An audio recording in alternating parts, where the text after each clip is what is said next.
All right, now considering that this is a Christmas party, we have our 3 hors d'oeuvres. We have to have a little bit of a sweet thing at the end of it. Agreed? Absolutely. Yes. Totally.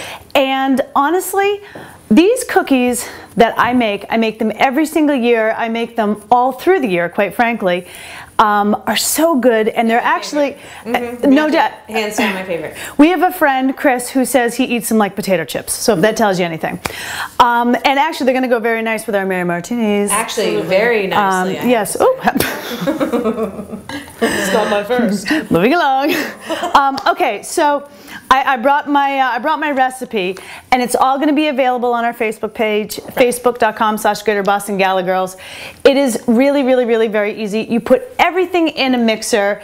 It's going to be, you're going to cream 1 1/4 cups of butter, 2 cups sugar, 2 large eggs, 2 teaspoons of vanilla. Mix it all together, and then you put in 2 cups flour, 3/4 of a cup of that Hershey's cocoa, thank you, powder. A teaspoon of baking soda and a ½ teaspoon salt. Boom, done. Put it in, mix it, put it in the fridge for probably like an hour. And normally I'm always like, whatever, who needs to chill?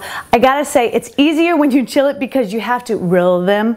And if you don't, the warmth of your hands and this, you're like, you know, you like dirty hands at the end of it. So trust me on this one.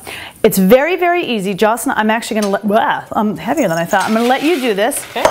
All she's gonna do is just take a little bit of it, literally roll it into a ball, and for the Christmas portion of it, what we've done, again, we took those crushed up candy canes. Normally I dip them in sugar, but this time we're dipping them in candy canes. Now, did you do the whole thing or just the top? You can do either, whole thing or the tops or whatever. And you literally just plunk them on in the ball. And when they bake, they come out to the most perfectly round little cookies. They do. It looks like you cut them out with a cup or something. I have been accused of buying them. I have been accused of using a protractor.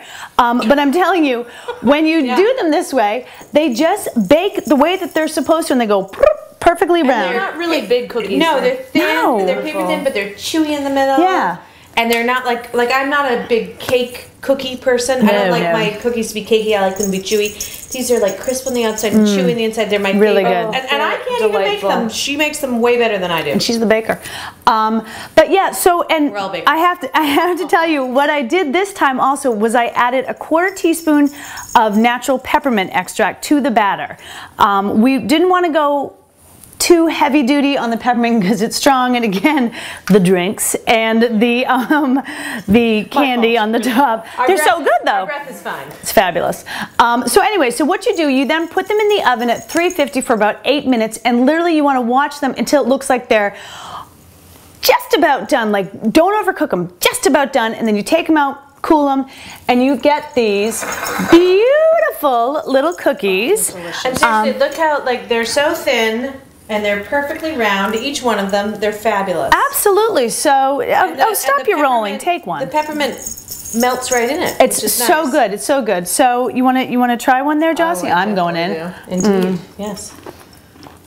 How good. Oh.